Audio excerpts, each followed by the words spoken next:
Cirrus des Aigles. Of course, we were joking about this horse earlier on, that he's done 7 appearances now at HKIR, which will qualify him at Immigration Tower for full residency. Yeah, certainly would. What do you really, Shane, preferment? How do you think he's going to run in this? How do you think where he'll be in the positioning, and so on and so forth? His usual racing pattern is to settle worse than midfield. Yep. So if the tempo is strong enough, expect him to be really powering home late. With his 2 Grade 1 Group 1 successes that he's had in his career thus far, they've been at Flemington on big track, going the left-handed way. So there's a minor argument to say perhaps he's not as good the right-handed way. I'm not 100% believer in that. I just think he's a genuinely good horse. If the tempo of the race suits him, he's going to be very, very strong late in the piece. And as I mentioned earlier, I mean, Chris Waller had him prepared for the Melbourne Cup. He had absolutely no luck at all in that race, so complete forgive. And that was a mess of a race this year, wasn't it? It really was. It just didn't go a gallop. Caused a lot of problems in the latter stages. Correct. So ignore how far back he was beaten in that race. Go on his previous performances, including a win in the Group 1 Turnbull Stakes over 2,000 metres. That's his true form. And we were saying the other day on Racing to Win that horses have done quite well coming in off the Melbourne Cup too here in recent years. Surprisingly, yes. Red Cadeau and Dunedin are 2 perfect examples. Yeah. So it wouldn't be the biggest surprise in racing if Preferment ran a good one this afternoon. Still waiting for them to get into order before they go in. Of course, Highland Real is trying to get Aidan O'Brien off the mark here in Hong Kong as well. I understand that he has arrived and he's leaving again very shortly. He's an absolute workaholic, but it would be great to see him here. I'll hopefully be chatting to one of them later. It's a massive coup for the club to have both Andre Farb and Aidan O'Brien here, so well done to everyone involved. Yeah, Highland Real, speak of him, is about to go in very shortly. I think he could be the first to load. Confirmation there of Jenny's paddock tips. We've got 7, 10, 1 and 9 for you as they begin to make their way in. There is Highland Real already safely installed. You just saw Helene Superstar go into gate number 1 as well in the hands of Douglas White. They're filing in. What better time to get back up to Brett in the caller's box. Good luck, Brett. Thank you, John. Yes, first of the international races will shortly get underway. And it's the Vase, the Longines Hong Kong Vase, the first. It's the first leg of the Triple Trio as well. And there's a $4.4 million jackpot. And the favourite is Flincher at 2.3.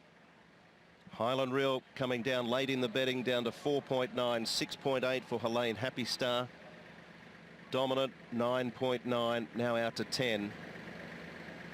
Around 10 to 1 for Darien for Elaine de Roy Dupre. There's Cirrus des Aigles, his 6th run here at Sha Tin for the 9-year-old, start number 67 in his fabulous career. He's a 50 to 1 chance on the Hong Kong tote. Last couple are about to load away. Money continues to roll in for Highland Real. Harbour Master ensuring still to come up along with Kaya. But the favourite for the Vase is Flincher, drawn in barrier number 8 for Vincent Cheminot. He's a 6 to 4 favourite. Highland Real best back to beat him late. And the 2015 Longines Hong Kong Vase is about to get underway. Stand by for a start. All set, ready to race. Gates are open and they're off and running in the Vase, and a good level line out of the gates, although as I speak, Ming Dynasty's just struggling a little bit to go with them through the early stages, and Kaya is going to settle back in the field. Highland Real began well and he's up vying for the lead. Flincher was away well also, as was Helene Happy Star and Helene Superstar. Ensuring got away nicely from Dominant, holding a prominent spot on the rail, and he's on the inside of the 3-year-old French colt Darien, followed then by the veteran Cirrus des Aigles, and then a gap to Preferment, who's in a little bit of a bustling match at this stage with Ming Dynasty, and they're keeping Canic Chase very wide as they work past the Longines timepiece.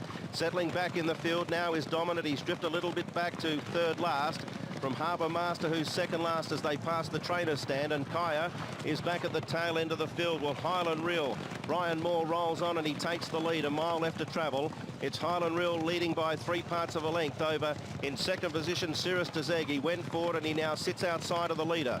Helene Happy Star travels sweetly in 3rd, and so too does the favourite. He's travelling first class, Flinch here. Behind him in economy is Canic Chase and Helene Superstar on the rail, but there's a move in the Vase, and Harbour Master not happy with the pace, Tommy Berry, and he takes off and he opens them up.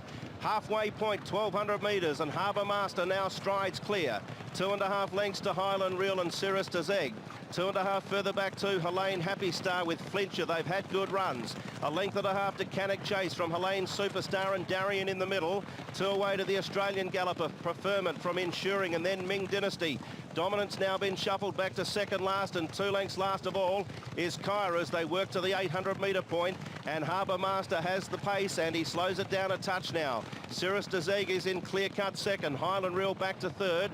From Helene Happy Star, Flincher, he's just waiting for a spot to go here, Cheminot. Helene Superstar, Darien starting to work between horses. From Canic Chase, Preferment's coming wide, then Ensuring. Ming Dynasty with it all to do with Dominant and Kaya. They're in the straight. Harbour Master quickly joined by Helene Happy Star. But here comes the French champion, Flincher. He quickly looms up, and at the 250 he raced to the lead. Highland Reel tries to go with him. They beat off Helene Happy Star. Darien trailing up behind them. Highland Reel in for the fight. He regained the lead from Flincher. Then Darien, but it's Highland Reel. Aidan O'Brien, his first victory in the Hong Kong Vase, and Highland Reel defeats the defending champion. Highland Reel from Flincher and Darien third. Ming Dynasty got through to take fourth from Helene Happy Star. Then Kaya Preferment ran on from Dominant, Ensuring, Cirrus de Zeg, Canic Chase, Helene Superstar and Harbour Master.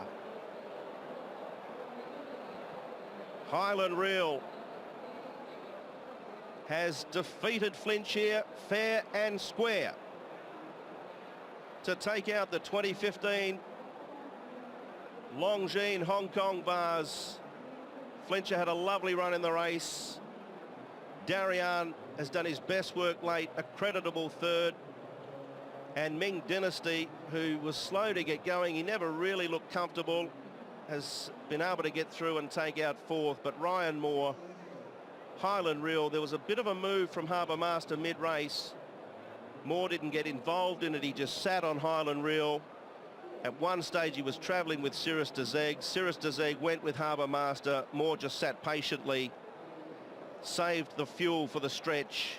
Flincher loomed up at the 300, took the lead, looked the winner. Highland Reel had to dig deep, and the 3-year-old colt by Galileo brings up his 5th career win from 11 starts, and the first win for